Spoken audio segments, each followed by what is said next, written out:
안녕하세요. 저는 판교 중등부 교사 김다솜입니다. 오늘 저는 청소년들의 이성교제에 대한 이야기를 나눠보고자 하는데요. 사실은 남자 덕질을 하던 저의 흑역사를 나누고자 합니다. 여러분 혹시 멍청비용이라고 들어보셨나요? 네, 쓰지 않아도 될 돈이나 시간을 낭비했을 때 이를 표현하는 신조어인데요.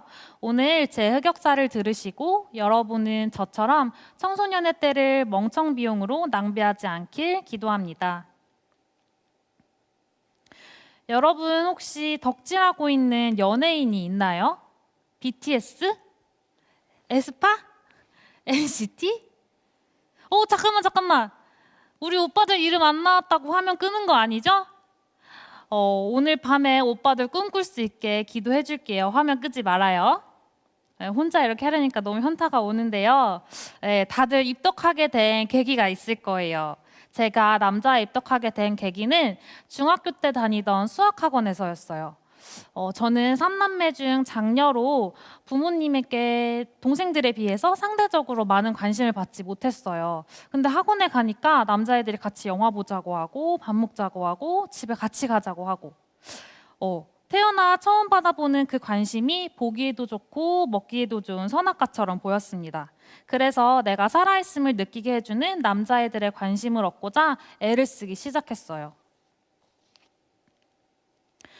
덕질 경험이 있는 사람이라면 알 거예요. 사람이 얼마나 집착적으로 변하는지. 저는 남자애들에게 잘 보여야 하니까 외모를 꾸미는 것에 집착하기 시작했고 또 튀는 옷을 입고 다녔어요. 한마디로 관종짓을 하고 다녔어요. 근데 무서운 부모님한테 들키면 안 되니까 아파트 지하주차장이 제 드레스룸이 되었어요. 나갈 때 거기서 옷 갈아입고 나가고 또 들어올 때 옷 갈아입고 들어오고. 그때 당시 제 모습을 몇 장 보여드리려고 하는데요. 네. 저기 패기 넘쳐 보이는 여자애가 바로 저입니다. 네, 뽀샵이 어마어마하죠.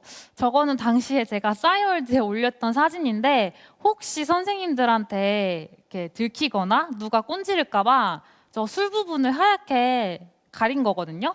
근데 또 저게 술 마시는 게 너무 티가 나잖아요. 그러니까 제가 가리곤 싶지만 티는 내고 싶었던 거예요. 꾸안꾸 알죠? 꾸안꾸. 네, 그래서 가리곤 싶지만 티는 내고 싶다. 네, 이 사진의 제목은 샤기컷 2번에 디지털 펌 해주세요 아줌마. 제 곧 내요. 제목이 곧 내용이고요. 샤기컷을 한 번을 했는데 생각보다 풍성하지가 않은 거예요. 나는 좀 더 이렇게 사자같이 됐으면 좋겠는데 그래서 샤기컷을 한 번 더 치고 파마까지 한. 그리고 저거는 교복 셔츠가 아니라 제가 마음에 들어하는 사복 셔츠를 입고 그 위에 이제 교복을 입고 다닌 거거든요. 지금 보면 정말 뭘 굳이 저렇게까지 했나 싶긴 해요. 네, 저렇게 나름대로 꾸미고 다니면서 받는 남자들의 관심에 자존감이 올라간 것 같았지만 버림당하지 않기 위해 눈치 보고 외모를 더 꾸미고 나를 갉아먹고 있었어요. 때론 스킨십으로 나를 향한 마음을 확인받으려고 했어요. 부모님으로부터 체험받고 또 맺었어야 하는 안정적인 애착의 결핍을 이성 친구로부터 채우려고 하니까 이건 뭐 처음부터 진 거예요. 이거는 진짜 밑빠진 독에 물 붓기나 마찬가지였어요. 근데 문제는 나조차도 왜 이렇게 남자에게 집착하는지 또 왜 이렇게 잘 보이려고 애쓰는지 알 수가 없었어요. 그냥 나는 원래 이런 애인가 보다 하고 좀 자기 비하적인 생각을 했고 제 자신을 이해하지 않았어요. 남자를 만나고 들어오면 허무하고 외로운 마음에 방문에 기대서 우는 날이 많았습니다. 갑자기 생각난 건데 이건 대본에 없는 내용인데 제가 이때 당시에 나 좋다고 했던 남자애들이 최근에 어떻게 지내는지 궁금하더라고요. 이걸 준비하면서. 그래서 인스타에 찾아봤죠? 찾아왔을까요? 찾았을까요? 궁금하면 목장에 와서 교수 선생님들한테 물어보세요. 제가 선생님들한테는 말씀을 드려놓을게요. 목장 꼭 오세요. 네, 그러던 고2 어느 날 첫사랑 남친과 제가 헤어지는 사건이 왔어요. 이게 저한테 해달별이 떨어지는 사건이었는데 그 친구가 없으면 진짜 죽을 것 같고 앞으로도 그런 사람은 만나지 못할 것 같아서 너무 두려웠어요. 그래서 내가 죽으면 남자친구가 내가 얼마나 힘들었는지 알아줄까 하면서 그런 자기 파괴적인 생각을 많이 하면서 살았어요. 그때 친구들이 저를 몽다라고 불렀어요. 맨날 멍 때리고 있는다고. 그때 1교시부터 한 8교시까지 제가 한 번도 자리에서 일어나지도 않고 밥도 안 먹으러 가고 화장실도 안 가고 그렇게 앉아 있었어요. 그렇게 동태눈가를 하고 멍하고 우울하게 지내다 지푸라기라도 잡아보자는 심정으로 겨울 수련회에 참석하게 되었습니다. 그저 나 좀 살려달라, 만나달라, 나 죽을 것 같다 그냥 주여 주여만 부르짖고 있었거든요. 근데 제 마음에 내가 지금까지 널 기다렸다 하는 음성이 들리는 것 같았어요. 온 마음과 온 몸으로 주님의 그 따뜻한 사랑이 느껴지고 또 여태까지 남자가 우상이 되어 예수님을 문전박대한 것이 너무 회개가 되었어요. 그날 방언까지 받았는데 참 사람은 믿음의 대상이 아닌 게 그 뜨거웠던 성령의 불타는 밤이 끝나고 숙소로 들어와서 친구들이랑 소주를 깠어요. 그러니까 선생님들 아이들 행동하다에 너무너무 그렇게 일희일비하지 않으셨으면 좋겠어요. 방언 받고 어떻게 그럴 수 있어? 은혜 받고 어떻게 그럴 수 있어? 그럴 수 있더라고요. 가랑비에 옷 젖듯 그 은혜가 쌓이고 쌓여서 저도 지금 이렇게 복음의 빚진 자로 청소년부에 섬기고 있잖아요. 우리 아이들도 분명 그럴 거예요. 방언 후 소주 먹은 수련회가 끝나고 여전한 방식으로 드린 수요 예배에서 담임 목사님이 열왕기상 말씀으로 설교를 해주셨어요.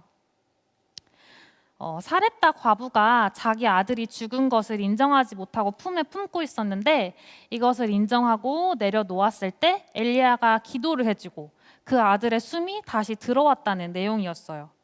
그래서 저는 그 말씀을 듣고 나도 남자 중독이 생명이 없고 죽은 것임을 내려놓았을 때 믿음의 배우자를 허락하시겠구나라는 약속의 말씀으로 받았습니다. 그리고 현재 저는 신결혼한 지 3년 차가 된 김집사입니다. 이거를 탈덕이라고 해야 될까요? 성덕이라고 해야 될까요? 여러분, 청소년기의 중요한 과업은 자아 정체성의 확립입니다. 나도 나에 대해 잘 모르겠고 감정은 요동치고 2차 성징이 오고 나라는 존재에 대해 고민이 참 많을 때예요. 너무나 자연스러운 과정이에요. 그런데 저처럼 나에 대해 집중하지 않고 이 모든 혼란스러움을 뒤로한 채 이성 친구와의 관계에만 집중을 한다면 결국 상처를 받게 되는 건 나 자신이에요. 내 마음의 공허함은 이 세상 그 누구도 채워줄 수 없어요. 제가 우리들 교회 안에서 신교제하고 신결혼까지 했지만 여전히 제 안에는 그런 구멍난 부분이 있어요. 남편조차도 제 마음의 구멍을 메꿔줄 수 없더라고요. 유일한 방법은 큐티하고 말씀 보며 나를 직면하고 목장에 나누고 점검받으며 가는 길밖에 없어요. 오늘 이 시간에 이 수련회에서 구멍난 내 마음을 채워달라고 같이 기도합시다. 살아오면서 가장 큰 상처를 받은 기억이 뭔가요? 생각만 해도 나를 무력하게 만들어서 말조차 꺼내기 힘든 사건이 무엇이 있나요? 나는 도대체 무엇 때문에 이리도 관계에 집착하는 걸까요? 나의 엄마 아빠는 나를 어떻게 키우셨나요? 그리고 나의 엄마 아빠는 할머니 할아버지가 어떻게 키우셨을까요? 이성교제가 잠시는 숨이 트이는 탈출구처럼 느껴져요. 나에게만 집중해주는 한 사람이 있다는 건 정말 엄청난 일이거든요. 하지만 이 시간만큼은 나에게 집중하시는 하나님을 만나고 나도 온전히 하나님께만 집중하는 시간이 되길 바래요. 더 이상 내 상처의 틈을 이용해 죄를 짓게 하는 사단에게 지지 않기를 바랍니다. 거기 쓰러져 있는 너, 자고 있는 너, 수련은 나 재미없다고 카톡하는 너, 일어나라 달리다 꿈.